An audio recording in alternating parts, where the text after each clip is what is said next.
ভরসা করতে হবে আল্লাহর উপরে। আর বিপদ যত বড় পাহাড় সমান হয়ে আসুক, ধৈর্য অবলম্বন করতে হবে। ধৈর্য হচ্ছে মুমিনের সবচেয়ে বড় গুণ। মুমিনের সবচেয়ে বড় কোয়ালিটি কি? আমার বন্ধুগণ, কোরআনে কারিমে আল্লাহ রাব্বুল আলামিন গোটা বিশ্বের সমস্ত মুসলমানদের জন্য কোরআনে কারিমে আম্বিয়া আলাইহিস সালাম তাদের সবরের দৃষ্টান্তগুলি আল্লাহ নিজে তুলে ধরেছেন আমাদের ইবরতের জন্য, আমাদের শিখাবার জন্য, আমাদের সবক দেওয়ার জন্য। কোরআনে কারিম হযরত আইয়ুব আলাইহিস সালামের সবরের ঘটনা কোরআনে কারিম তুলে ধরেছে। হযরত আইয়ুব 18টি বছর পর্যন্ত রোগের মধ্যে পড়ে আছেন। এত অসুখ করেছে, এত রোগ, শরীর পচে গিয়েছে, গায়ে পোকা ধরেছে, দুর্গন্ধ হয়ে গিয়েছে, বিবিরা চলে গিয়েছে, ছেলে মেয়ে পাড়ার লোকেরা দূর দূর করে তাড়িয়ে দিয়েছে। এবার জঙ্গলের ভিতরে গিয়ে আশ্রয় নিয়েছেন। এমন অবস্থা হয়েছে, শরীর পচে পচে জিহ্বায় যখন পোকা ধরা শুরু করে দিল, হযরত আইয়ুব আলাইহিস সালাম তখন আল্লাহ রাব্বুল আলামিনের দরবারে এই প্রথমবারের মতো তিনি বললেন, রব্বুল আলামিন, আয় আল্লাহ তাআলা, সমস্ত শরীর জড়জড়া হয়ে গিয়েছে, গায়ে পোকা ধরেছে,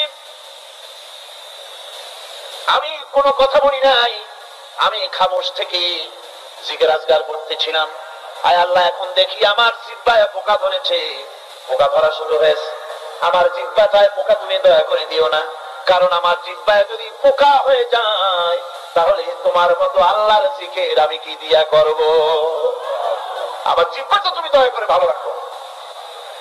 কোরআনে কারীম বলছে, ওয়া আইয়ুবা ইয নাদা রাব্বাহু আন্নী মাসসানিয়াদ-দুররু ওয়া আনতা আরহামুর রাহিমিন। স্মরণ করো সেই সময় কথা যখন আইয়ুব তার রবকে ডেকে বলেছিল, আমি অসুস্থ আর তুমি তো রহমান রহিম, দয়াময়। ভাষাটা দেখেন কি সুন্দর। এর থেকে কি আল্লাহ আর কিছু বলা লাগে? আল্লাহ পাকের কাছে তিনি বলতেছেন, আল্লাহ আমি তো অসুস্থ, আমি তো অসুখ করেছে আমার, আর তুমি তো দয়াময় রহমান রহিম। এক অন্ধ, ঈদের দিন কত অন্ধই তো আসে খরচ করার জন্য, ভিক্ষা করার জন্য, চতুর্দিকে ভিক্ষা করতেছে অন্ধরা। এক অন্ধ ঈদের গেটের কাছে দাঁড়ায় বলতেছে, ভাইরা আজ হচ্ছে ঈদের দিন আর আমি কিছু দেখতে পাচ্ছি না। এ বেশি পয়সা পাই, মানুষের দিন তার প্রতি আকৃষ্ট হয়ে গেছে। আরে কি কথা, আজ ঈদের দিন, সকলে আনন্দ করছে আর আমি কিছুই দেখতে পাচ্ছি না। সে কিন্তু কিছু চায় নাই। ভাষার ভিতরে, কথা বলার ভিতরে এ ধরনের টেকনিক আছে। হযরত আইয়ুব আলাইহিস সালাম বললেন না যে আল্লাহ আমারে মাফ করে দাও, কষ্টের মধ্যে আছি। তিনি শুধু বলেছেন, রব্বুল আলামিন, আমি অসুস্থ হয়ে পড়েছি, আমার অসুখ করেছে, আর তোমার নাম রহমান রহিম। এতটুকু কথা বলেছেন। আল্লাহ রাব্বুল আলামিনের দরজায়, তার দরবারে আইয়ুব আলাইহিস সালামের ডাক চলে গেছে। যায় নাই? কোন অসুবিধা আছে নাকি? কোন অসুবিধা নাই। পানির তলা দিয়া যদি কেউ ডাক দেয়, পাহাড়ের ভিতরে বসে যদি কেউ ডাক দেয়, আল্লাহ রাব্বুল আলামিন তা শুনতে পান। ইউনূস আলাইহিস সালাম মাছের পেটে বসে চিৎকার মেরেছিলেন, লা ইলাহা ইল্লা আনতা সুবহানাকা ইন্নী কুনতু মিনাজ জালিমিন। তিনি বলছিলেন, আয় আল্লাহ তাআলা, আমি তোমার প্রশংসা করছি, তুমি ছাড়া উপাস্য নাই, মাবুদ নাই। আমি তোমার পবিত্রতা ঘোষণা করছি, আমি তো জালিমদের অন্তর্ভুক্ত হয়ে গেছি। বাস এতটুকু কথাই বলেছেন। আল্লাহ পাক বলছেন, ইউনূসের ডাক তো কেউ শোনে নাই, পানির মধ্যে কেউ শোনে নাই, জমিনের কেউ শোনে নাই, মহাশূন্যের কেউ শোনে নাই, কিন্তু মাছের পেটের ভেতরে থেকে, গভীর অতল দরিয়ার তলদেশ থেকে মাছের পেটের ভিতরে বসে আমার ইউনূস যে ডাক দিল, ওই ডাক আমি আরশের মালিক আমি শুনতে পেয়েছি, আর সঙ্গে সঙ্গে জবাব দিয়েছি। ফাস্তাজাবনা লাহু ওয়া নাজ্জাইনাহু মিনাল গাম্মি ওয়া কাযালিকা নুজিল মুমিনিন। ডাকের সাড়া দিলাম, বিপদ দিয়া বাঁচায় দিলাম। শুধু ইউনূসের না, আল্লাহ পাক এ জায়গায় আবার ওয়াদা করলেন, দুনিয়ার যত মুমিন বান্দা আছে তারা যদি কখনো বিপদে পড়ে যায় আর আমারে যদি ডাকে, আমি এইরকম করে বিপদ থেকে বাঁচাইয়া দেব। আইয়ুব আলাইহিস সালাম যখন আল্লাহ রাব্বুল আলামিনের কাছে ফরিয়াদ করলেন, আল্লাহ পাক তখন বলছেন, কোরআনে কারীম বলছে, ফাস্তাজাবনা লাহু فكشفنا ما به من ضر وآتيناه أهله ومثلهم معهم رحمة من عندنا وذكرى للعابدين আমি আইয়ুবের দোয়া কবুল করে নিলাম। শুধু তার পরিবার বর্গই দিলাম না, বরং আরো কিছু নিয়ামত আমি তাকে দান করে দিলাম। এবং তাই জন্য যেহেতু তারা ছিল আমার অনুগত বান্দা, আমার বাধ্যগত, আমি এই জন্য রহম করেছি, সমস্ত রোগ শোক আমি মাফ করে দিয়েছি। আমাদের সামান্য একটু জ্বর হয়, যদি 2-3 দিন জ্বর হয়েছে, জ্বর ছাড়ে না, বলে যে এত ভালো ভালো কাজ করি, তারপর আমার এত জ্বর হওয়া লাগে, অমুকরা এত পাপ করে, তা তো কিছুই হয় না। খালি আল্লাহ আমার চোখে দেখলো, আমার বড় সুখ, আমার হলুমুড়ি ছাড়ি না। ভাইরা, আপনি ঠিক পান না যে কি গুণ আপনি করেন। কোরআনে কারীম বলছে, وما أصابكم من مصيبة فبما كسبت أيديكم ويعفو عن كثير। যত বিপদ তোমাদের উপর আছে সব দুই হাতের কামাই করা। আর আমি তো অনেকগুলো ক্ষমা করে দেই। তোমরা যত পাপ করো, আকাম করো, সবগুলির শাস্তি যদি দুনিয়ায় দিতাম, সাহস করার সময় পেতে না। অসুখ হলেই অধৈর্য হয়ে যেও না, ধৈর্য ধরো। আল্লাহ পাক বলেন, শুধু আইয়ুব নয়, ওয়া ইসমাঈল ওয়া ইদরিস ওয়া দাল কিফলি কুল্লুম মিনাস সাবিরিন। এইভাবে করে ইসমাঈল, ইদরিস, যুলকিফল সবাই ছিল ধৈর্যশীল। জোরে সুবহানাল্লাহ। ধৈর্যের চরম পরাকাষ্ঠা ছিলেন তিনি। কোরআনে কারীম নবীদের এই কথাগুলি আমাদের শোনাচ্ছেন। হযরত ইয়াকুব আলাইহিস সালাম, কলিজার টুকরা সন্তান হযরত ইউসুফ আলাইহিস সালামের জন্য তার মনটা পাগল ছিল। এত সুন্দর করে আল্লাহ তারে বানাইছিলেন, এত তিনি ছিলেন সৌন্দর্যের পিরামিড, যারে দেখলে চোখ ফিরানো যায় না। এমন সুন্দর সুপুরুষ, যারে দেখে সেই যুগের সুন্দরী যুবতী মেয়েরা রূপের মোহে পড়ে নিজেদের আঙ্গুলগুলি কেটে ফেলে দিয়েছিল। রূপের মোহে এমন অবশ হয়ে গেছে, আঙ্গুল কেটেছে, হাত কেটেছে, টের পায় নাই। আবার ভুল বুঝবেন না, দুনিয়ার সেরা সুন্দর পুরুষ ইউসুফ আলাইহিস সালাম, তা কিন্তু রাসূলের চাইতে বেশি নয়। হযরত উম্মুল মুমিনিন আয়েশা রাদিয়াল্লাহু তাআলা আনহা তিনি বলেছেন, যেই সব সুন্দরী রমণীরা ইউসুফ আলাইহিস সালামকে দেখে রূপের মোহে পড়ে নিজেদের আঙ্গুলগুলো কেটে ফেলেছিল, ওরা যদি আমার হাবিবকে দেখতো, ওরা যদি আল্লাহ রাসূলকে দেখতো, তাহলে হাত কাটতে কাটতে কোন ফাঁকেতে কলিজা কেটে ফেলে দিত, ওরা টের পেত না।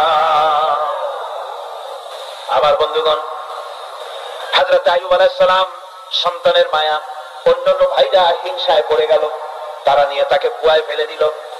সেখান থেকে তারা একটা ছাগল বা কোনো পশু জবাহ করে তার রক্ত মাখাইয়া জামায় এনে হাজির করে দিল।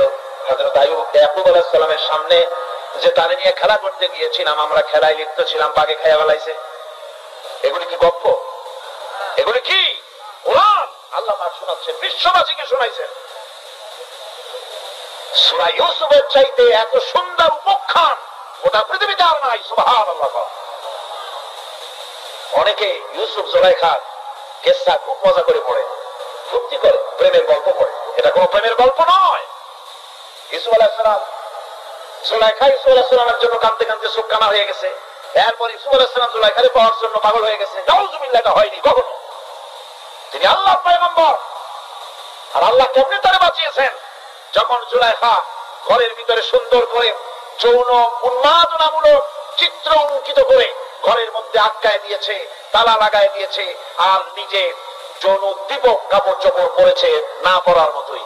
সে যুগের সুন্দরী মেয়ে জুলাইখা, তার কুপ্রবৃত্তিকে চরিতার্থ করার জন্য আহ্বান করা হয়েছে।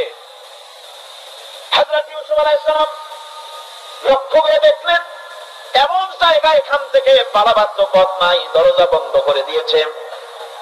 তিনি শুধু তখন কেবলমাত্র আল্লাহ রাব্বুল আলামিনকে ভয় করলেন। আল্লাহকে ভয় করে আল্লাহর নাম নিয়ে যখন তালাবদ্ধ দরজার দিকে দৌড় দিয়েছেন, আল্লাহ রাব্বুল আলামিন আপন কুদরতে তালাগুলি খুলে দরজা তার জন্য উন্মুক্ত করে দিলেন। ইউসুফ আলাইহিস সালামকে ফালাই দিয়ে এভাবে করে কাপড় এনে দিল তার সামনে, রক্তমাখা কাপড়। হযরত ইয়াকুব আলাইহিস সালাম সন্তানদের মুখে কাহিনী শুনে তিনি কি বললেন? কোরআনে কারীমটা কোট করেছেন, তিনি চিক দিলেন না, ফাল দিলেন না, ফিট হয়ে পড়লেন না। তিনি বললেন, কলিজার টুকরা সন্তান তার মরার খবর শুনেছেন। তিনি বললেন কি? ফাসাবরুন জামিলুন ওয়াল্লাহুল মুস্তাআনু আলা মা তাসিফুন। আমি উত্তম সবর অবলম্বন করব। তোমরা যে কাহিনী রচনা করেছো এর বেলায় আমি আল্লাহর কাছে সাহায্য চাই, আর উত্তম সবর অবলম্বন করব। আমার ভাইরা 11 ভাই মনে করেছিল ইউসুফ আলাইহিস সালামকে মরণ কুয়ায় ফালাই দিছি। তারা তো ঠিক পায় নাই এটা মরণ কুয়া না, এটা হচ্ছে একটা সুড়ঙ্গ, যাকে ইংরেজিতে বলে টানেল। এটা এমন একটা সুড়ঙ্গ, ওরা মনে করেছে মরণ কুয়া। কিন্তু আল্লাহ রাব্বুল আলামিন এই কুয়াতে এমন বানালেন, ওরা একদিকে ফালাই দিল মরণ কুয়ায়, এই কুয়ার আর এক মুখ দিয়া আল্লাহ রাব্বুল আলামিন ইউসুফ আলাইহিস সালামকে নিয়ে মিশরের সিংহাসনে বসায়া দিলেন। এটা মরণ কুয়া নয়, এটা রাজ সিংহাসনে বসার সুড়ঙ্গ পথ। ইউসুফ আলাইহিস সালাম আজ প্রেসিডেন্ট, সুবহানাল্লাহ, প্রেসিডেন্ট হয়ে বসে আছেন। ওদিকে কেনানে অভাব লেগে গেছে, সেখানকার মানুষেরা সাহায্য নিতে এসেছে। ওই 11 ভাইও আসছে। হযরত ইউসুফ আলাইহিস সালাম দেখেই চিনে ফেলেছে, ওরা কিন্তু তখনও ঠিক পায় নাই। হযরত ইউসুফ আলাইহিস সালাম চিনে ফেলেছেন। এখন কি করা উচিত? সবগুলাকে ঠ্যাং উপরের দিকে উঠাইয়া তারপরে সমানে ধোলাই দেওয়াই তো স্বাভাবিক ছিল, আমাদের মতো মানুষ হইলে, ঠিক কিনা? ঠিক তো বলবেনি, অভ্যাস তো এটাই।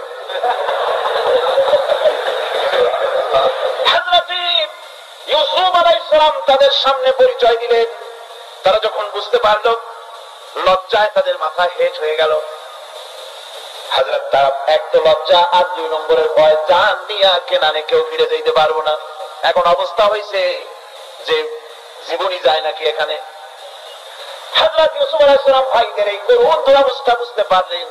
বুঝে চরম ধৈর্য ধরে তিনি কি বললেন?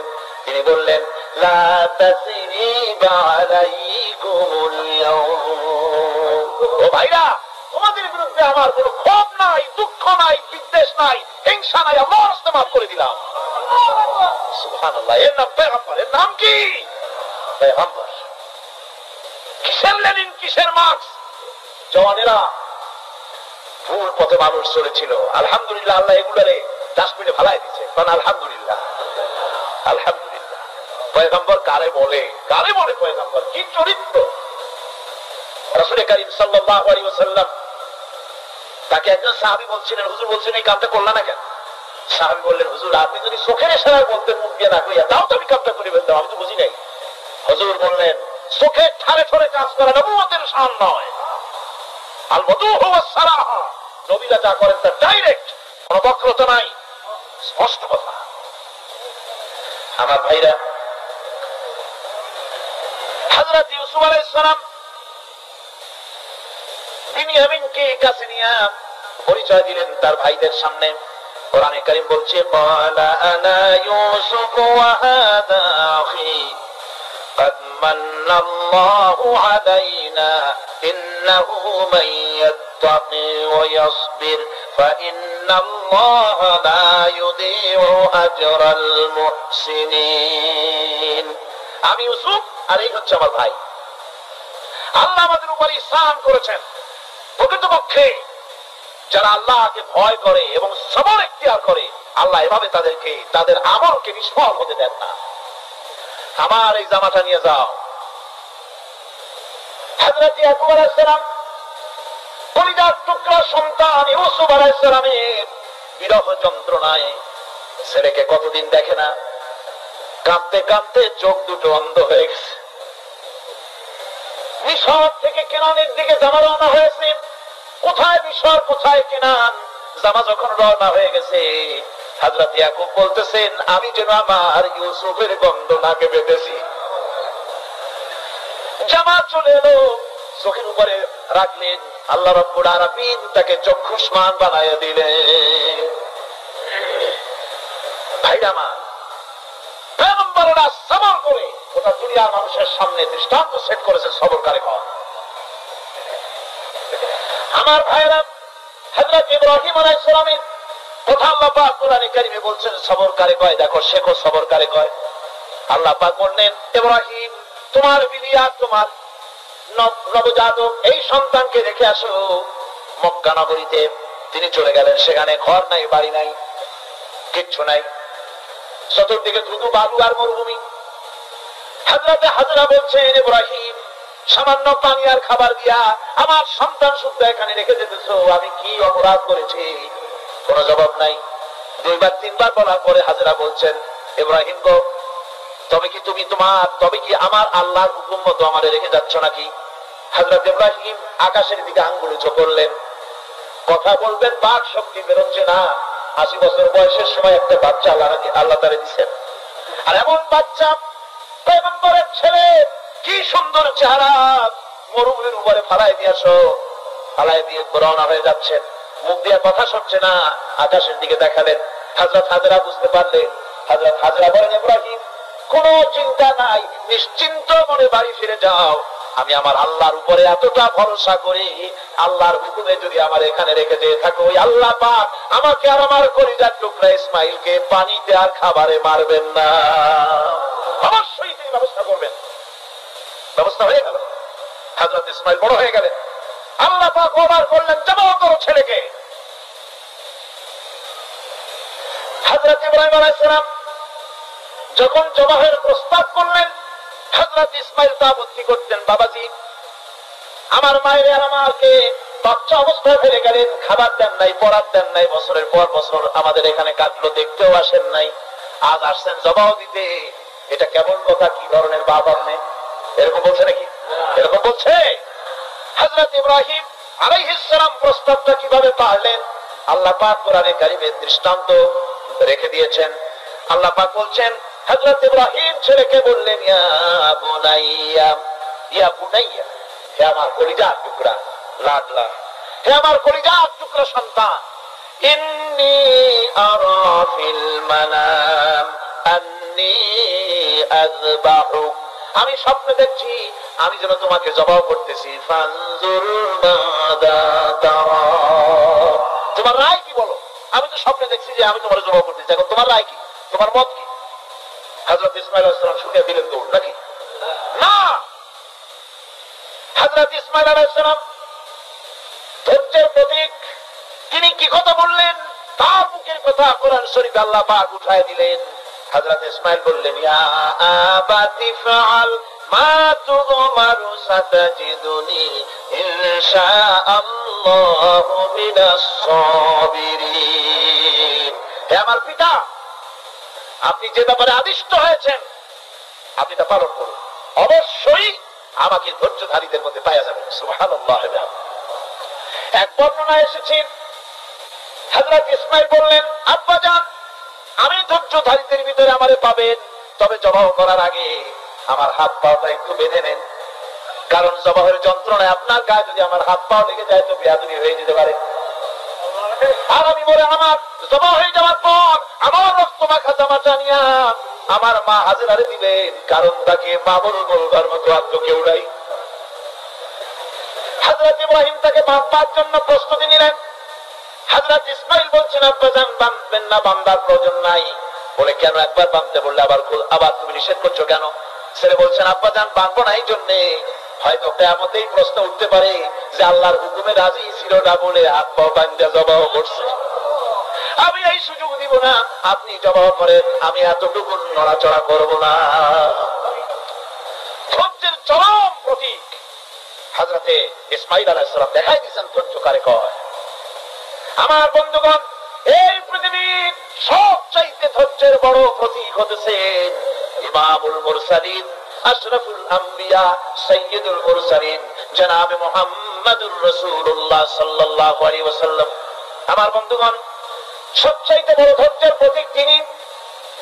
কাউকে একটা গালি দেন নাই জীবনে, কাউকে ঠাট্টা করেন নাই, কাউকে মারেন নাই, কারো মনে দুঃখ দেন নাই, তিনি দুঃখ পেয়েছেন, তিনি কাউকে দুঃখ দেন নাই, তিনি কষ্ট পেয়েছেন, কাউকে কষ্ট দেন নাই। আমার ভাইয়েরা, তায়েফের ময়দান, আমার নিজের চোখে তায়েফে যেদিন আমি তায়েফ দেখলাম, আমি তায়েফে ঢুকেছি, জীবনে কোনোদিন যাই নাই, রমজান মুবারকে আমি সেখানে গেলাম। আমাকে বসার জন্য তারা নিয়ে যাবে, আমি বললাম আগে বসবো না, আমারে আগে নিয়ে যাও, আমার নবীকে কোন জায়গায় ওরা মেরেছিল সে জায়গাটা দেখাও। তায়েফের সেই গলিতে যখন আমি গিয়েছি, দুই দিকে পাহাড় দাঁড়ানো, তায়েফের লোক আমার সাথে ছিল, তারা বলল এই জায়গাটা প্রথম যেখানে চতুর্দিক থেকে নবীজিকে পাথর মারছিল আর আল্লাহ নবী বেহুশ হয়ে পড়ে গিয়েছিলেন। 3টা দিন না খাওয়া, হযরতে খাদিজা নাই, আবু তালিব নাই, মক্কায় জায়গা নাই পা রাখার। নবীজি 3টা দিন ঘুরলেন। নেতারা বলল তুমি যদি নবী হবে তো এতিম হলে কেন? আল্লাহ নবী বানাবার জন্য কি একটা ধনী মানুষ পায় নাই? তোমার মতো এতিম আর গরিবের নবী বানাইলো কেন? আল্লাহ নবী 3 দিন পর যখন দেখলেন কেউ দাওয়াত শোনে না, কেউ মানে না, কেউ গ্রহণ করে না, তখন তিনি নেতাদের অনুরোধ করলেন ঠিক আছে দাওয়াত তো কবুল করলে না, তবে একটা কাজ করো, অন্তত আমি যে তায়েফে আসছিলাম এই খবরটা মক্কায় দিও না, ওরা আরো অত্যাচার বাড়াই দেবে। এই কাফির গুলি খবর তো মক্কায় পাঠালো, আর সমস্ত যুবকদেরকে লেলিয়ে দিল। যুবকেরা চতুর্দিকে দাঁড়াইছে, রাসূলকে পাথর মারা শুরু করে দিল। আমি যখন রেল লাইনের থেকে হাঁটি, যখন রেল লাইন কোনো সময় দেখি, রেলের পাথরগুলি, রেল লাইনের পাথরগুলি দেখলেই আমার মাথায় যেন কেন তায়েফের কথা বলে এসে যায়। আরে মানুষের গায়ে পাথর মারলে কি অবস্থার সৃষ্টি হয়? পাথর নূরের শরীর, রহমতের শরীর, কিটে কিটে রক্ত ছড়ছে। নবীজিকে জোর করে উঠাইয়া জবরদস্তি করে হাঁটার জন্য তারা ধাক্কা মারতেছে। আবার কিছুদিন গিয়ে নবীজি আবার বেহুশ হয়ে পড়েছেন, এইখান থেকে আবার উঠাইছে, আবার ধাক্কা মারতেছে। 3 নম্বরের আরেকটা জায়গা আছে যেখানে ভাঙ্গা একটা মসজিদ। তাইফের লোকেরা আমাকে বলল এই জায়গাটা হলো শেষ জায়গা যেখানে রাসূল করিম 3য়বারের মতো বেহুশ হয়েছিলেন, এখানেই হুজুরের রক্ত ঝরেছে বেশি। 2 রাকাত নামাজ পড়লাম, সিজদায় পড়ে এমন কান্না কাঁদলাম আল্লাহর কাছে। নবীজি যখন হুঁশ এসেছে, হযরতে জিবরাইল বলেন ইয়া রাসূলুল্লাহ, আপনার এই কষ্ট দেখে ফেরেশতারা কাঁদতেছে, আপনি অনুমতি দিয়ে দেন এই 2 পাহাড়কে মিলাইয়া সমস্ত তায়েফবাসী কাফেরগুলি মাটির সাথে মিশাইয়া দেই। নবীজি বললেন জিবরাইল, আমি যদি হুকুম করি আর আমার হুকুম মতো যদি এই কাম করো, একটা কাফেরও যদি না বাঁচে তাহলে কার মুখে পৌঁছাবো লা ইলাহা ইল্লাল্লাহু মুহাম্মাদুর রাসূলুল্লাহ। আমার ভাইরা, হুজুর সাল্লাল্লাহু আলাইহি ওয়াসাল্লাম উঠে বসলেন। এমন সময় হযরতে যায়েদ শরীরের রক্তগুলি মুছে দিতেছেন। হুজুর সাল্লাল্লাহু আলাইহি ওয়াসাল্লাম বসে 2খানা হাত উত্তোলন করলেন। নবীজির চোখ থেকে পানি গড়ায় পড়তেছে। আরে কেউ নাই, আল্লাহ ছাড়া কেউ নাই সাহায্য করার। নবীজি হাত তুলে মুনাজাত করতেছেন, চোখ দিয়া পানি পড়ে দাড়ি ভিজে পড়তেছে, গায়ে দিয়ে রক্ত ঝরতেছে। নবীজি কি দোয়াটা করলেন?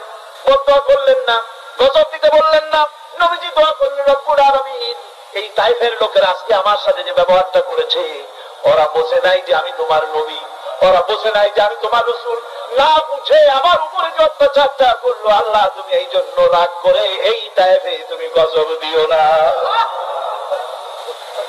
আল্লাহ পাক পরবর্তী সময় হুজুরকে স্মরণ করাই দিলেন, ওয়া মা আরসালনাকা ইল্লা রাহমাতাল লিল আলামিন। ও নবী, আপনি হচ্ছেন আমার সমস্ত সৃষ্টি জগতের জন্য, আপনি আমার রহমত, আমার গোটা বিশ্বের জন্য আপনার, আমার সৃষ্টি জগতের জন্য আপনি আমার করুণা। একটা লোক রাসূলের এই কষ্ট দেখে বাগান থেকে 1 গ্লাস আঙ্গুরের শরবত এনে হাজির করেছে। এত কষ্টের পর 3 দিনের না খাওয়া আঙ্গুরের একটা শরবত পাইয়া হুজুর খুব খুশি হলেন। শরবত গ্লাস পান করে হুজুর বলছেন, তোমার নাম না আব্বাস? তিনি বলছেন, হ্যাঁ হুজুর আমার নাম আব্বাস। তোমার বাড়ি না ইউনূস আলাইহিস সালামের গ্রামে? বলে হ্যাঁ আমার বাড়ি সেই গ্রামে। তা আপনি কি করে জানলেন আমার নাম আব্বাস আর আমার বাড়ি ইউনূস আলাইহিস সালামের গ্রামে? আপনি জানলেন কি করে? হুজুর বললেন, আমি নবী, হযরত ইউনূস নবী, একজন নবীর খবর আর একজন নবীর কাছে থাকে। রাসূল করিম সাল্লাল্লাহু আলাইহি ওয়াসাল্লাম সবর ইখতিয়ার করেছিলেন, ধৈর্য অবলম্বন করেছিলেন, আর আল্লাহ পাক তাকে নির্দেশ করেছেন সবর করো। واتبع ما يوحى إليك واصبر حتى يحكم الله। তুমি কেবল সেই জিনিসের অনুসরণ করো যা আমি তোমার প্রতি অবতীর্ণ করেছি, আমি আপনার উপরে যেটা অবতীর্ণ করেছি ওটা অনুসরণ করুন, আর সবর ইখতিয়ার করুন যতক্ষণ না আল্লাহর পক্ষ থেকে চূড়ান্ত ফয়সালা না আসে। ধৈর্য ধরুন, ধৈর্য ধরুন। আমার ভাইরা, কাফেরদের নির্যাতনের মোকাবেলায় আল্লাহ পাক তার হাবিবকে সান্ত্বনা দিয়েছেন। যখন কাফেররা নির্যাতন করতেছে, আরে হযরতে বেলাল নির্যাতিত, হযরতে সুমাইয়া নির্যাতিতা, হযরতে খাব্বাব, হযরতে হুমায়ুন, হযরতে আম্মার রিদওয়ানুল্লাহি তাআলা আলাইহিম আজমাইন এত মার হইতেছে। হযরতে ওমর হযরতে খাব্বাব রাদিয়াল্লাহু তাআলা আনহুকে খোলা গায়ে দেখে বলছিলেন, খাব্বাব রে, তোমার পিঠে এত গর্ত কেন? এত গর্তওয়ালা পিঠ তো আমি মানুষের দেখি নাই, এত চিকন কোমরওয়ালা মানুষের তো দেখি নাই। তিনি বলেছেন, ওমর তুমি কি ভুলে গেছো ইসলাম কবুল করার অপরাধী কাফির বেঈমানেরা আগুন জ্বালায়া আংটা আগুনের উপরে আমাকে চিৎ করে শোয়াছে, আমি যেন নড়াচড়া করতে না পারি সেজন্য আমার বুকের উপরে পাথর চাপা দিয়ে রেখেছিল। গায়ের চর্বি আর রক্ত করে করে করে আগুন নিভেছে, আর আগুন গোশত পুড়ে যে পিঠের মধ্যে প্রবেশ করেছিল আজও পর্যন্ত পিঠের সেই গর্ত সেরে যায় নাই। এভাবে অত্যাচার হচ্ছিল সাহাবীদের উপরে। আল্লাহ রাব্বুল আলামিন তার হাবিবকে সান্ত্বনা দিলেন, ওয়াসবির ওয়ামা সাবরুকা ইল্লা বিল্লাহি ওয়ালা তাহজান আলাইহিম ওয়ালা তাকু ফি গায়তিন মিম্মা ইয়ামকুরুন। হে রাসূল, সবরের সাথে কাজ করতে থাকুন। আপনার এই সবরের তৌফিক তো আল্লাহই দিয়েছেন, আর ওদের সমস্ত ষড়যন্ত্র, ওদের অপকৌশলে আপনি দুঃখিত হবেন না, চিন্তা করবেন না, ভারাক্রান্ত হবেন না, আপনি নিশ্চিত থাকুন। ওয়াসবির লিহুকমি রাব্বিকা ফাইন্নাকা বিআয়ুনিনা। হে নবী, আপনার রবের চূড়ান্ত ফয়সালা আসা পর্যন্ত ধৈর্য ধারণ করুন। আপনি তো আমার চোখের সামনে। সুবহানাল্লাহ, সুবহানাল্লাহ। আপনি আমার চোখের সামনে, কে আপনাকে কি করবে আমি দেখবো না? সুবহানাল্লাহ। মন্ত্রী যদি, এই সলিমতি মার্কা মন্ত্রী যত আছে, এই মন্ত্রীরা যদি দেখাতো ভয় কিসে, আমি তোকে দেখছি না, সাহসটা কেমন বাড়ে, কেমন বাড়ে সাহস। আর এগুলো মন্ত্রী ছাতা মাথা না, কোন প্রেসিডেন্ট রাজা বাদশা না, আকাশ আর জমিনের মালিক আমার আল্লাহ রাব্বুল আলামিন বলছেন, হাবিব কোন চিন্তা নাই, আপনি আমার চোখের সামনে। ওরা চায় আপনাকে দুনিয়া থেকে মিটাই দিতে, আর আমি চাই ওরা ফানা লাকাতি করা, আপনার প্রশংসা তো হবে গোটা বিশ্ব জুড়ে, সর্বত্র ছড়িয়ে যাবে আপনার নাম। সুবহানাল্লাহ। আল্লাহ পাক অন্যত্র বলেছেন, ওয়ালাকাদ কুযিবাত রুসুলুম মিন ক্বাবলিকা ফাসাবারু আলা মা কুযিবু ওয়া উযু হাত্তা আতাহুম নাসরুনা। হে মুহাম্মদ সাল্লাল্লাহু আলাইহি ওয়াসাল্লাম, আপনার পূর্বে অসংখ্য নবী রাসূল এই পৃথিবীতে আসছে এবং জুলুম আর নির্যাতনের শিকার তারা হয়েছেন, অবশেষে তাদের প্রতি আল্লাহর সাহায্য এসেছে। সুতরাং আপনাকেও ধৈর্য ধারণ করতে হবে, ধৈর্য ছাড়া কোনো পথ নাই, ধৈর্য আপনাকে ধারণ করতেই হবে। আর এই ধৈর্য ধারণ করলে পরে আল্লাহর চূড়ান্ত ফয়সালা আসবে, তখন আল্লাহ পাক মেহেরবানি করবে। আমার ভাইরা, এই ধৈর্য পৃথিবীর সমস্ত পয়গম্বররা ধৈর্য অবলম্বন করেছেন, কখনো অধৈর্য হন নাই। দিন কায়েমের সংগ্রামে নবী রাসূলগণ দারুণ ভাবে সবর ইখতিয়ার করেছেন। বৃদ্ধবাদীদের সকল রকমের নির্যাতন, অপকৌশল, ষড়যন্ত্র, এই সব কিছু মোকাবেলা করেছেন ধৈর্যের নীতি অবলম্বন করি, কখনো ধৈর্য ত্রুটি তাদের মধ্যে ঘটেনি। বরং আল্লাহ রাব্বুল আলামিন তাদের প্রতি সন্তুষ্ট হয়েছেন। যারা এই ধৈর্য ধরেছে তাদের উপরে সন্তুষ্ট হয়ে আল্লাহ রাব্বুল আলামিন বলেছেন, ওয়া কাআইয়্যিম মিন নাবিয়্যিন কাতালা মাআহু রিব্বিয়ুন কাসীর। এর আগে অনেক নবী এসেছিলেন যাদের সাথে বহু আল্লাহর লোক লড়াই করেছেন। ফামা ওয়াহানু লিমা আসাবাহুম ফি সাবিলিল্লাহি ওয়া মা যাফু ওয়া মাস্তাকানু। আল্লাহর পথে তাদের উপর যত বিপদ এসেছিল তারা হতাশ হয়ে পড়েন নাই, দুর্বলতা দেখাননি, বাতিলের সামনে মাথাও নত করেন। আল্লাহু ইউহিব্বুস সাবিরিন। আর আল্লাহ পাক ধৈর্যশীল যারা তাদেরকে আল্লাহ পাক ভালোবাসেন। আমার ভাইরা, ধৈর্যের পরিচয় রাসূল করিম সাল্লাল্লাহু আলাইহি ওয়াসাল্লাম উহুদের ময়দানে যখন আক্রান্ত হয়ে গেলেন, চতুর্দিকে কাফেররা ঘিরে ধরেছে, বাঁচার কোনো পথ নাই। সাহাবায়ে কিরাম রাসূলকে পাহারা দিলেন। যারা রাসূলকে পাহারা দিতে দাঁড়াইছেন, জীবন দিয়ে পাহারা দিতে দাঁড়ায় গেছে, রাসূলের দিকে মুখ দিয়া পিঠটা বাইরের দিকে দিয়ে রাসূলকে পাহারা দেওয়া শুরু করেছেন। হুজুরকে পাহারা দিতে যারা দাঁড়িয়েছিলেন, কাফের কর্তৃক নিক্ষিপ্ত কি তীরগুলি এসে যখন মিটতেছিল, শুধু একজন সাহাবী হযরত তালহার পিঠের ভিতরে রাসূলকে হেফাজতের জন্য 80টা তীর একজনের পিঠের মধ্যে দিয়ে ঢুকেছে। এক অসতর্ক মুহূর্তে নবীজির দান্দা মুবারক শহীদ হয়ে গেল, শিরস্ত্রাণ ভেঙে গেল, লোহার কড়া প্রবিষ্ট হয়ে গেল কপালের ভিতরে। হুজুর মাথা ঘুরে পড়ে গেলেন। হযরত আবু উবাইদা রাদিয়াল্লাহু তাআলা আনহু হুজুরের মস্তক মুবারককে ধরে ধরে নিয়ে তারপরে বহু কষ্ট করে মাথা থেকে লোহার কড়া বের করলেন। এবার ওই কড়ার ছিদ্র দিয়ে রক্ত আসতেছে, মুখ দিয়ে রক্ত পড়তেছে, দাড়ি ভিজে যাচ্ছে।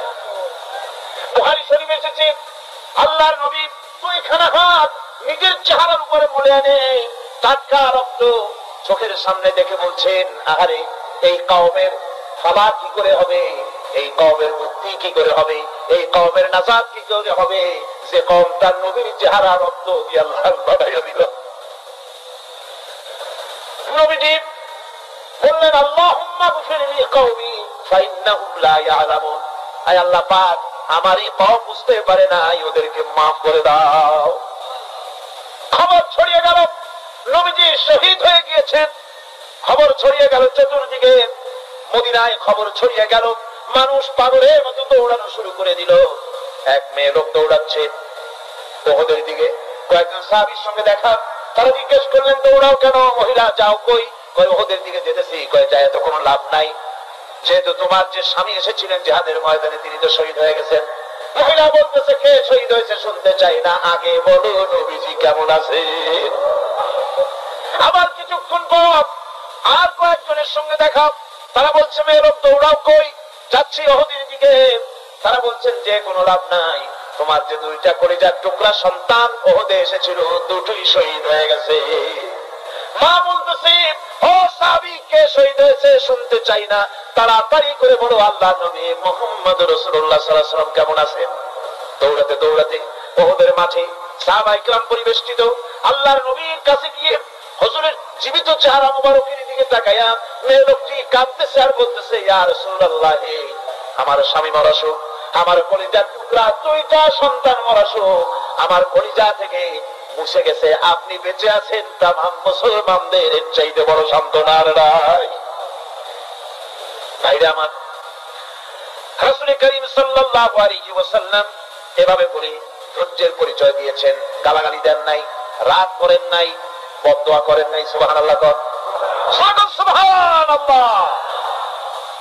ভাইরা আমার, এই সবর এমন মহান বৈশিষ্ট্য, এর মধ্যে রয়েছে জিহাদের ময়দানে যদি লোক কম হয় আর যদি তাদের মধ্যে সবর থাকে, বেশি সংখ্যক লোকের উপরে আল্লাহ পাক সবরকারীদেরকে বিজয়ী করে দিবেন। কোরআনে কারীমে রব্বুল আলামিন বলেন, কাম মিন ফিয়াতিন কালিলাতিন গালাবাত ফিআতান কাসীরাতান বিইذনিল্লাহ ওয়াল্লাহু মা'আস সাবিরিন। এমন ঘটনার বহু নজির আছে যে কম সংখ্যক লোকেদের উপরে আল্লাহ পাক, বেশি সংখ্যক লোকেদের উপরে আল্লাহ পাক কম সংখ্যক লোকদেরকে জয়ী করে দিয়েছেন। ওয়াল্লাহু মা'আস সাবিরিন। আর আল্লাহ আছে ধৈর্যশালীদের সাথে। আল্লাহ আছে কাদের সাথে? দেখেন না বদরের কামটা, বদরের ময়দান, 313 জন মুসলমান, অস্ত্রপাতি নাই, সামান্য সামান্য অস্ত্র, আর কাফেররা এসেছে হাজারেরও বেশি। আমার বন্ধুগণ, ধৈর্য কত বড় কাম দিল। ধৈর্য ধারণ করেছেন তারা, আল্লাহর উপরে ভরসা করেছেন। আল্লাহ রাব্বুল আলামিন অস্ত্রের কাজ কি দিয়া করায় দিলেন?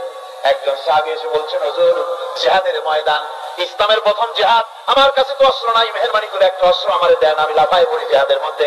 হুজুর বলেন, অস্ত্র তো আমার কাছে নাই, দিবটা কি? সাহাবী বলছেন, হুজুর অস্ত্র না থাকে যা পারেন তাই দেন, আপনার হাত দিয়ে যা দিবেন আমি দাঁড়ায় থাকতে পারবো না, জিহাদে আমাকে শরীর হতেই হবে। নবীজি কাছে পেলেন একখানা শুকনা খেজুরের ডাল, খেজুরের ডালখানা তুলে সাহাবীর হাতে তুলে দিলেন। সাহাবী বলেন, রাসূলের হাতের দেওয়া শুকনা খেজুরের ডালটা নিয়ে আমি যখন কাফেরদের ভিড়ের মধ্যে ঝাঁপায় পড়ে যখন শুকনা খেজুরের ডাল দিয়ে আঘাত দিলাম, তখন ধারালো তরবারি দিয়ে আঘাত করলে যে কাম হয়, শুকনা খেজুরের ডালের আঘাতে কাফের দ্বিখণ্ডিত হয়ে জমিনে পড়ে গেল। ভাইরা আমার, আল্লাহ রাব্বুল আলামিন সবর যারা করে, সংখ্যা যদি কম হয়, আল্লাহ পাক তাদেরকে বিজয়ী করে দেবেন, এই ওয়াদা আল্লাহ রাব্বুল আলামিন করেছেন। এই সবরের গুণ ছাড়া জান্নাতেও প্রবেশ করা যাবে না, সবর যদি না থাকে বেহেশতে যাওয়া যাবে না। ভালো করে মনে রাখেন, আল্লাহ পাক বলছেন, আম্মা হাসিবতুম আন তাদখুলুল জান্নাতা ওয়া লাম্মা ইয়া'লামিল্লাহুল্লাযীনা জাহাদু মিনকুম ওয়া ইয়া'লামাস সাবিরিন। তোমরা কি মনে করেছো এমনি বেহেশতে চলে যাবা? এটা কি মামু বাড়ির আবদার নাকি? এমনি বেহেশতে চলে যাবা? অথচ আল্লাহ রাব্বুল আলামিন এখনো দেখেন নেননি যে তোমাদের মধ্যে কারা জিহাদ করতে প্রস্তুত, কারা তোমাদের মধ্যে জিহাদ করে জান দেওয়ার জন্য প্রস্তুত, আর কারা ধৈর্যধারী, এটা তো আল্লাহ এখনো দেখে নেন নাই। সুতরাং হক এবং বাতিলের সংগ্রামে লিপ্ত হতে হবে। আল্লাহ দেখতে চান কারা জীবন দিতে চায়। সুতরাং ইসলামী আন্দোলনে যারা শরীক হবে তাদের বিপদ এবং মুসিবত দিয়ে আল্লাহ রাব্বুল আলামিন তাদের সাহসিকতা এবং ধৈর্যের পরীক্ষা নেবেন। কোরআনে কারীম বলছে, وَلَنَبْلُوَنَّكُمْ حَتَّى نَعْلَمَ الْمُجَاهِدِينَ مِنكُمْ وَالصَّابِرِينَ وَنَبْلُوَ أَخْبَارَكُمْ। অবশ্যই আমি তোমাদেরকে পরীক্ষার সম্মুখীন করব, আর তোমাদের মধ্যে সত্যিকার মুজাহিদ, দৃঢ়তা অবলম্বনকারী কারা, আমি তা দেখব। এটা যেন আমি দেখে নিতে পারি, সেই জন্য আমি বিপদ এবং মুসিবতের মধ্যে তোমাদের ফেলবো। ধৈর্যধারীদের উপরে আমার রহমত অবশ্যই থাকবে। সবর এমন এক সম্পদ যা ধারণ করলে পরে আল্লাহ রাব্বুল আলামিন রাষ্ট্রীয় ক্ষমতা দান করে দেন। সুবহানাল্লাহ, সুবহানাল্লাহ। ধৈর্য ধারণ করলে আল্লাহ রাষ্ট্রের মতো বিরাট নিয়ামত আল্লাহ হাতে তুলে দিবেন। তার প্রমাণ কোরআন শরীফ আল্লাহ বলছেন, বনি ইসরাঈলরা মিশর থেকে যখন বহিষ্কার হয়ে গেল, তাদের যখন পা রাখার কোনো জায়গা থাকলো না, বনি ইসরাঈলরা মিশর থেকে যখন বহিষ্কার হয়ে গেল, এরপরে আল্লাহ পাক তারা যখন ধৈর্য অবলম্বন করলো, আল্লাহ পাক তাদের ব্যাপারে বলছেন, ওয়া আওরাসনাল কওমাল্লাযীনা কানু ইস্তাদআফুনা মাশারিকাল আরদি ওয়া মাগারিবাল্লাতী বারাকনা ফিহা। আর তাদের স্থলে আমি নির্যাতিত লোকদেরকে প্রতিষ্ঠিত করলাম। পশ্চিম এবং উত্তরের তাদেরকে আমি পশ্চিম এবং পশ্চিম এবং পূর্বের উত্তরাধিকারী তাদেরকে বানায় দিলাম। বিরাট এলাকা তাদের হাতে আমি তুলে দিলাম। ওয়াতাম্মাত কালিমাতু রাব্বিকাল হুসনা আলা বানি ইসরাঈলা বিমা সাবারু। আর এভাবে করে আল্লাহ পাক তার কথাকে পূর্ণ করলেন বনি ইসরাঈলদের উপরে। সবর ইখতিয়ার করার জন্য, ধৈর্য ধরার কারণে আল্লাহ পাক রাষ্ট্রের মালিক তাদের বানায় দিলেন। সুবহানাল্লাহ। সবর যদি করা হয় তো যুদ্ধ যদি বাদে যদি জিহাদ শুরু হয়ে যায়, আল্লাহ পাক বলেছেন ফেরেশতা দিয়ে সাহায্য করবে। যদি সবর থাকে, তোমাদের সবর থাকলে আল্লাহ কি দিয়ে সাহায্য করবেন? ফেরেশতা।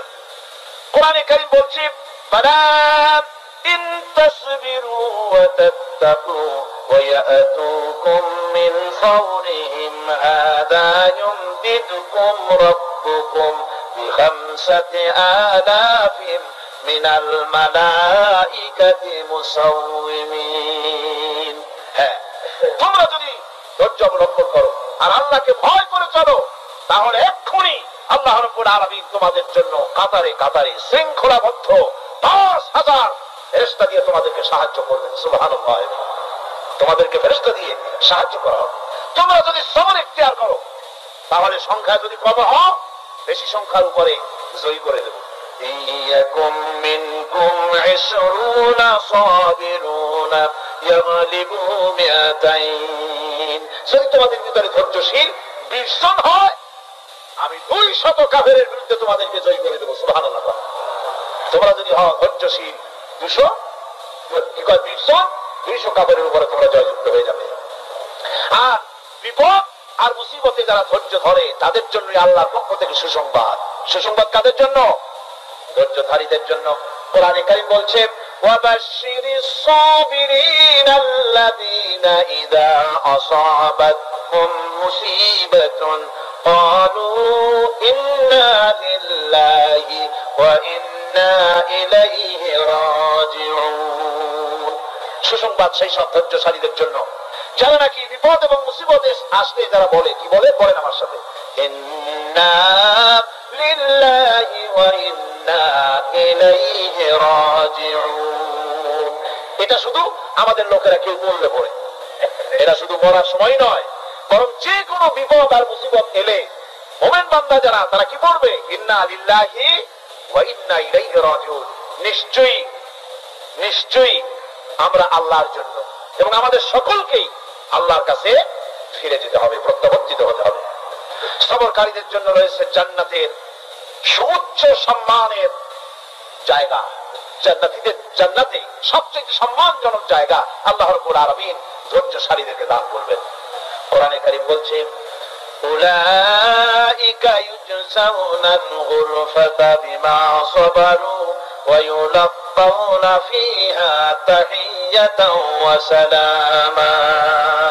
এরা হলো সেই সব লোক যাদেরকে প্রদান করা হবে বেহেশতের সুউচ্চ মঞ্জিল, কারণ তারা সবর ইখতিয়ার করেছিল, তারা সবর করছিল, এই জন্য বেহেশতের সবচেয়ে ভালো জায়গা তাদের দেওয়া হবে। কোন আলহামদুলিল্লাহ, জোরে কোন আলহামদুলিল্লাহ। এবং জান্নাতে সবরকারীদেরকে সম্বর্ধনা দেওয়া হবে, সম্বর্ধনা দেওয়া হবে। খালিদিনা ফিহা হাসুনাত মুস্তাকাররাও ওয়া মুকামা।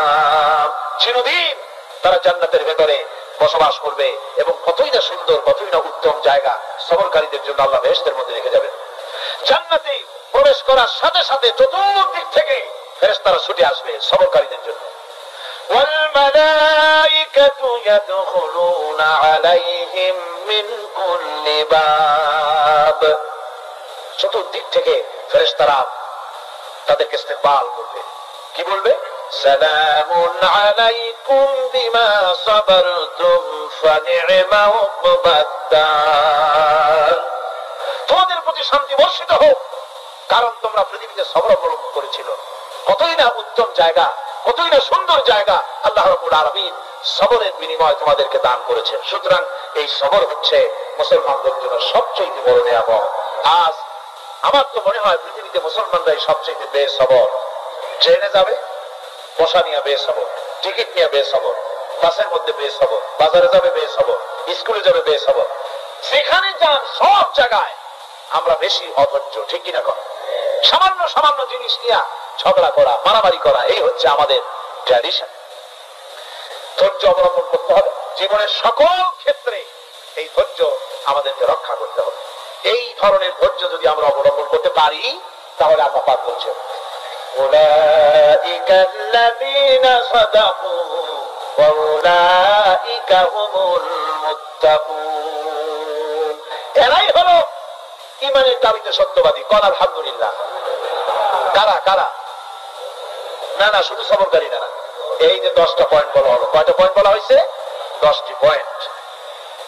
সেই 10টি পয়েন্ট যারা পালন করবে এরা হলো ঈমানের দাবিতে সত্যবাদী, আর এরাই হচ্ছে প্রকৃতপক্ষের মুত্তাকি।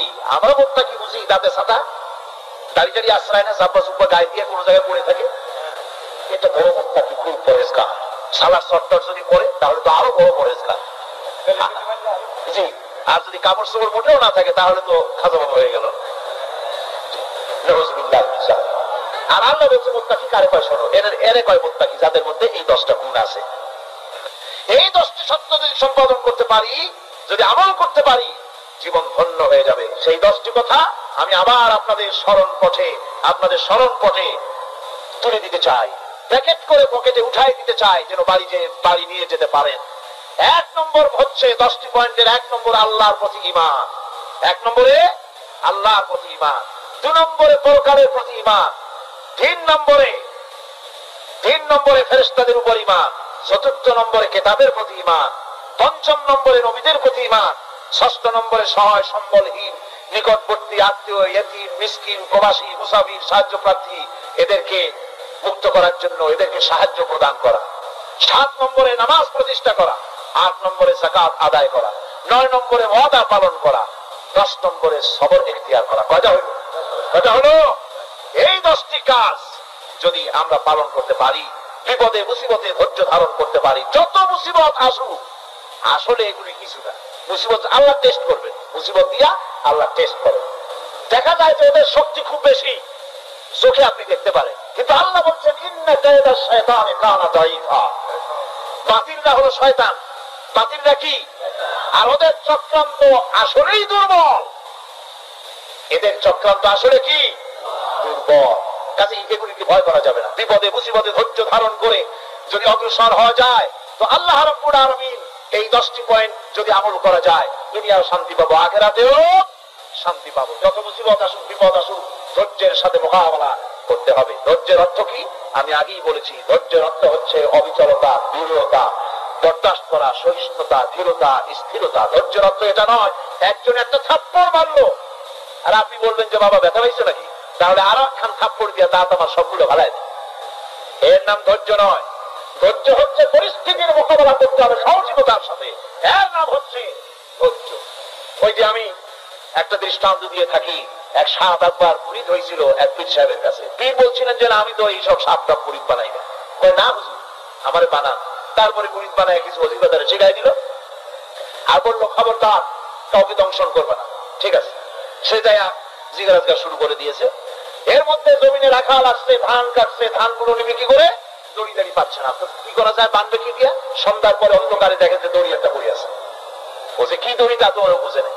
ওইটা নিয়ে টানলে ফেসাইয়া লেজ দিয়ার মাথা দিয়ে এরকম করে বাসে দাঁড়া দিয়ে বাঁধছে। সাপ তখন বলতেছে হায় হায় রে, কেবল যে মুড়ি ধইছি, তা না হলে তুই ঠিক পাইছি যে আমি কি ধরনের দড়ি। এরপরে নিয়ে বাড়ি নিয়ে ভালাই দিয়েছে, খুলে সাপটার ঘাড় গেছে মস্কিয়া। বহুত কষ্ট করে হুজুরের বাড়ি গিয়ে হাজির, কয় যে হুজুর কি একখান জিকির শিখাইলেন, আমার তো ঘাটটার মুস্কে শেষ। আশ্চর্য কথা, কত মানুষ মুড়ি ধরলো, কত কিছু মুড়ি ধরলো, কারো তো জিকির করলে ঘাড় মস্কে যাবে কেন, কেমন কথা? কয় হুজুর ঘটনাই। আরে বেটা ঘটনা এইটা তুই কি করছিলি? কয় যে আপনি যে নিষেধ করছেন দংশন করতে, আমি তো দংশন করতে পারিনি। আরে বেটা দংশন করতে নিষেধ করছিলাম, ফোস করতে তো নিষেধ করি নাই। তোরে যখন দড়ি মনে করে হাত দিছিল, ফোস করে উঠতি, ওই রাখা লাভ দিয়া বন আর পার হইয়া দিল্লি চলে যেত। কাজী ধৈর্যের মানে চিত হয়ে পড়া না। ধৈর্য মানে অবিচলতা, দৃঢ়তা নিয়ে শক্তি সঞ্চয় করে আল্লাহর উপরে ভরসা করে বাতিলের বিরুদ্ধে ঝাঁপায় পড়তে হবে, বাতিল উৎখাত হতে বাধ্য হবে।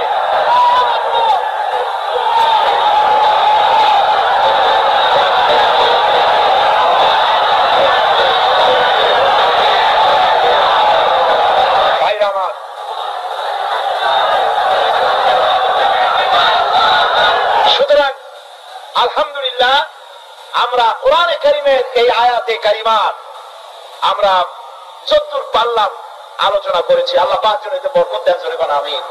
আর জোরে কোন আমিন। মুনাজাতের জন্য বসেন, এক্ষুনি মুনাজাতের জন্য দাঁড়ানো ভাইরা সব বসে পড়েন। আল্লাহুম্মা আমিন। রব্বানা যালামনা أنفسنا وإن لم تغفر لنا وترحمنا لنكونن من الخاسرين ربنا لا تزغ قلوبنا بعد إذ هديتنا وهب لنا من لدنك رحمة إنك أنت الوهاب أي الله تعالى এই বিশাল জনসমুদ্র নিয়ে তোমার দরবারে হাত তুলেছি পবিত্র মেরাজের রজনীতে। আয় আল্লাহ, তুমি দয়া করে মেহেরবানি করে আমাদের আলোচনা দুরুদ সালামের সওয়াব আমাদের বিশ্ব নবী তোমার প্রিয় হাবিব জনাবে মুহাম্মদ রাসূলুল্লাহ সাল্লাল্লাহু আলাইহি ওয়াসাল্লামের রূহ মুবারকে পৌঁছায়া দাও। সমগ্র বিশ্বের মাটির নিচে যত মুমিন মুমিনাত শুয়ে আছেন তাদের আরো আর পরে সওয়াব পৌঁছায়া দাও। আমাদের মা বাপ যাদের দুনিয়া থেকে বিদায় হয়ে গেল, আল্লাহ কবরগুলিকে জান্নাতের টুকরায় পরিণত করে দাও। রব্বিরহামহুমা কামা রব্বায়ানি সগীরা। পড়েন সবাই, রব্বিরহামহুমা কামা রাব্বায়ানি সগীরা। আয় আল্লাহ তাআলা, বহু মানুষ দোয়া চেয়েছি, কতজনের কত কষ্ট, কেউ হসপিটালে আছে, কারো অপারেশন হবে, কেউ বা মরে গেছে, কেউ বা মামলা মোকদ্দমায় আছে, কেউ বা পারিবারিক অশান্তিতে আছে। আল্লাহ যিনি যেই নিয়তে দোয়া চেয়েছে মেহেরবানি করে সেই নেক নিয়ত তোমার দরবারে কবুল করে নাও। বিপদগ্রস্ত লোকগুলিরে বিপদ থেকে বাঁচাইয়া দাও। আয় আল্লাহ রাব্বুল আলামিন, এই মাহফিলে লক্ষ লক্ষ জনতা সমুদ্রের ঢেউর মতো চতুর্দিক থেকে আসতে থাকে। তুমি আর তোমার কোরআন আর তোমার রাসূল ছাড়া কোনো স্বার্থ কারো মনে নাই। কাউরে রিকশা ভাড়া দেওয়া হয় না, ট্রাক ভাড়া, বাস ভাড়া কাউকে দেওয়া হয় না, এক লোকমা খানাও এখানে পায় না, তাবাররুক বা সিন্নি বিতরণ হয় না। আয় আল্লাহ, নিঃস্বার্থ ভাবে এই লোকগুলি যাতায়াত করে। আল্লাহ তোমার কোরআনের বরকতে সকলকে তুমি গুনাহ মুক্ত করে দাও। আয় আল্লাহ তাআলা, যাতায়াত আসান করে দিও, যাতায়াতের পথে কারো যেন কোনো বিপদ না হয়ে যায়। আয় আল্লাহ তাআলা, বাড়ি ঘর ফালায় আসে, বাড়ি ঘর তোমার ফেরেশতা দিয়ে তুমি হেফাজত করো। রব্বুল আলামিন, মা বোনেরাও কষ্ট করে আসে, আল্লাহ তুমি দয়া করে এই মাহফিলে যারা শরীক হয়, এই মাহফিলে কোরআনের মাহফিলে শরীক হওয়ার কারণে তোমার কাছে একটা দাবি করি, দাবিটা হলো মেহেরবানি করে সব মানুষকে তোমার কাবা ঘর দেখাও। যারা উপস্থিত হয়েছে সকলকে তোমার হাবিবের রওজায় গিয়া সালাম দেওয়ার তৌফিক দাও। ربنا تقبل منا إنك أنت السميع العليم وتب علينا إنك أنت التواب الرحيم سبحان ربك رب العزة عما يصفون سلام على المرسلين الحمد لله رب العالمين واجعل آخر كلمتنا عند الموت لا إله إلا الله محمد رسول الله السلام عليكم ورحمة الله। বিপদে মুসিবতে আর হক আর বাতিলের সংঘর্ষ চলাকালীন ধৈর্য ধারণ করা, এটা হলো সবচাইতে একটা বড় কোয়ালিটি। কোরআনে কারিমে সবর শব্দটি সবচাইতে বেশি ব্যবহার করা হয়েছে। সর্বাধিক ব্যবহৃত শব্দ কোনটি? সবর। সবর আরবি একটি মৌলিক শব্দ, এমন একটি মৌলিক শব্দ যার তাৎপর্য অন্য কোন ভাষা দিয়া সবরটা বললে যেমন বোঝানো যায়, অন্য কোন ভাষা দিয়া এটার অর্থ করে এটার হক আদায় করা সম্ভব না। আর এই সবর কোরআনে কারিমে বিভিন্ন জায়গায় বিভিন্ন অর্থে ব্যবহার হয়েছে। যেমন সবর শব্দের অর্থ হচ্ছে অবিচলতা, বাংলায় যা বোঝানো যায়। সবর শব্দের অর্থ হচ্ছে অবিচলতা, দৃঢ়তা, সহিষ্ণুতা, মন মেজাজের সমতা, ধীরতা, স্থিরতা, কষ্ট সহিষ্ণুতা, বরদাস্ত করা। এগুলি এই সবরের এই শব্দ, এই অর্থগুলি কোরআনে কারিমের বিভিন্ন জায়গায় বিভিন্ন রকম এটাকে ব্যবহার করা হয়েছে। সবর একটি মৌলিক মানবীয় গুণ। এই গুণ যার মধ্যে আছে সে তার নৈতিকতার শীর্ষে পৌঁছে যেতে পারে। আর এই গুণটি যার মধ্যে অভাব, এই সবর যার ভিতরে নাই, সে মানুষের পর্যায়ে পড়ে না। যত অসুবিধা, যত কষ্ট, যত রকমের বিপদ মুসিবত, যত রকমের অসুবিধার সৃষ্টি হয়, তার মূলীভূত কারণ হচ্ছে ধৈর্যের অভাব, সবরের অভাব। দুনিয়ার সমস্ত নবী রাসূলগণ সবর অবলম্বন করেছেন। তারা ছিলেন সবরের মূর্ত প্রতীক। সবর কাকে বলে দুনিয়াবাসীকে তারা তা দেখিয়ে দিয়েছেন। নিজ নিজ কওমের কাছ থেকে যখন কওমের কাছে নবীরা দাওয়াত দিয়েছেন, ইসলামের দ্বীনের দাওয়াত দিয়েছেন, তখনই সমাজপতিরা, রাষ্ট্রশক্তি তাদের উপরে, নবীদের উপরে ভেঙে পড়েছে, অত্যাচার করেছে। আল্লাহ পয়গম্বরেরা এই সমস্ত অত্যাচারের মোকাবেলায় চরম ধৈর্যের পরিচয় দিয়েছেন। কোরআনে কারিমে উল্লেখ করা হয়েছে অত্যাচারের মোকাবেলায় আম্বিয়া কেরাম যা বলেছেন সেটা হলো এই, ওয়ামা লানা আল্লা নাতাওয়াক্কালা আলাল্লাহি ওয়া কাদ হাদানা সুবুলানা।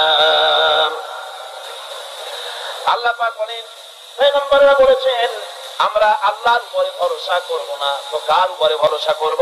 তিনিই তো আমাদেরকে সঠিক পথ দেখিয়েছেন, সঠিক রাস্তা আমাদের দেখিয়েছেন, সুতরাং তার উপরেই তো আমরা ভরসা করব। ওয়ালানাসবিরান্না আলা মা আযাইতুমুনা ওয়া আলা আল্লাহি ফালিয়াতাওয়াক্কালিল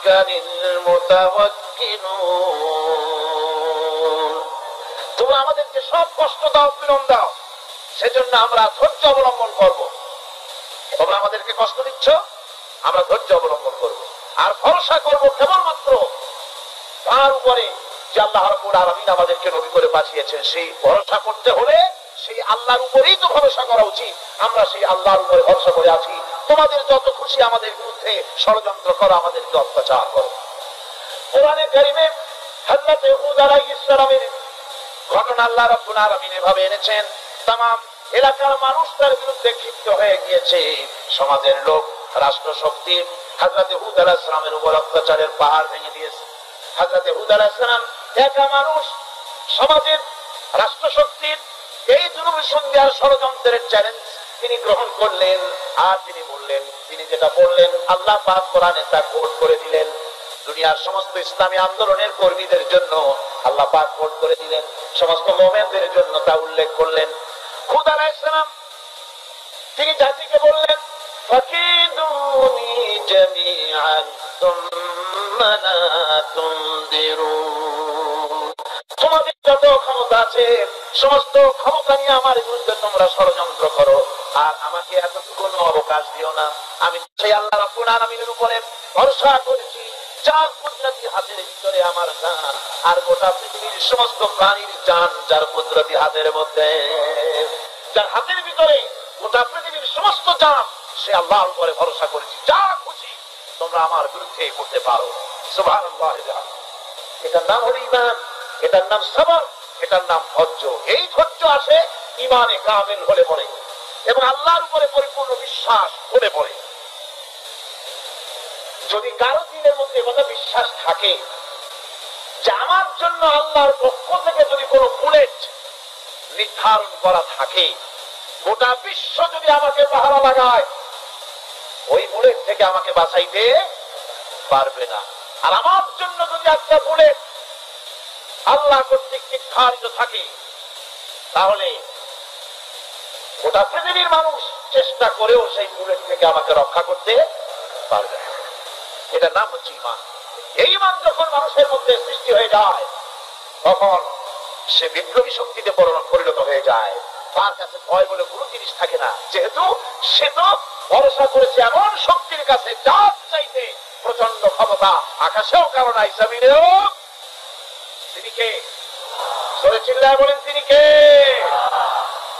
আমার বন্ধুগণ, রাসূল কারীম সাল্লাল্লাহু আলাইহি ওয়াসাল্লাম হিজরতের রাতে সৌর পাহাড়ের গাড়ে সৌরের কাছে যখন চলে গেছেন, ফজরের রক্ত হয়ে হয়ে আসতেছে। হযরত আবু বকর রাদিয়াল্লাহু তাআলা বলছেন, হে আল্লাহর রাসূল, এখন আর অগ্রসর হওয়া ঠিক হবে না, বেলা উঠে গেলে ধরা পড়ে যাব। এখানে গুহা আছে, ভিতরে প্রবেশ করি। হযরত আবু বকর রাসূলের সম্মতি পেয়ে হযরত আবু বকর রাদিয়াল্লাহু তাআলা বলছেন, ইয়া রাসূলুল্লাহ, পাহাড়িয়া গুহা, সাপ বিচ্ছু থাকতে পারে, আমাকে অনুমতি দেন, আমি আগে ভিতরে ঢুকে সাফ করে আপনাকে ডাকি। ভিতরটা সাফ করে তিনি ডাকলেন। রাসূল কারীম ভিতরে ঢুকে বলছেন, আবু বকর, পাহাড় বেয়ে বেয়ে বড্ড কষ্ট হয়েছে, একটু বসো, তোমার উরুর উপরে মাথা রেখে আমি একটু ঘুমাইয়া যাই। আল্লাহ নবী আরাম ফরমাচ্ছিলেন।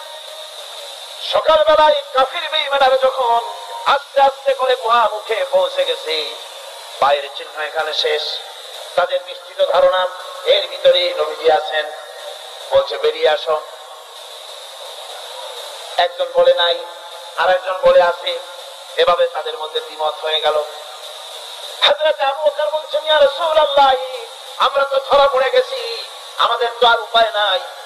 এই গুহাটা এতই অগভীর, শুয়ে যদি হাঁটু উঁচু করা যায়, উপর থেকে দেখা যায়, বসতে পরে মাথা দেখা যায়, ধরা তো পড়ে গেছি, উপায় নাই। আল্লাহ নবী তখন তার হাবিব, তার বন্ধুকে কি বললেন, বিশ্ববাসীর জন্য আল্লাহ পাক কোরআনে তা উঠায় দিলেন। নবীজি তার বন্ধুকে দেখে বললেন, লা তাহজান ইন্নাল্লাহা মা'ানা, ও আমার সাথী, কোনো চিন্তা করো না, ভয় পেও না, শঙ্কিত হয়েও না, আমরা মাইনরিটি নই, আমরাই মেজরিটি, কারণ আল্লাহ রাব্বুল আলামিন আমাদের সাথে আছেন। সুবহানাল্লাহ। এই চিন্তা, এই ধারণা যদি মানুষের মনের মধ্যে থাকে, তাহলে কখনোই তার মন দুর্বল হবে না, ঈমান দুর্বল হবে না।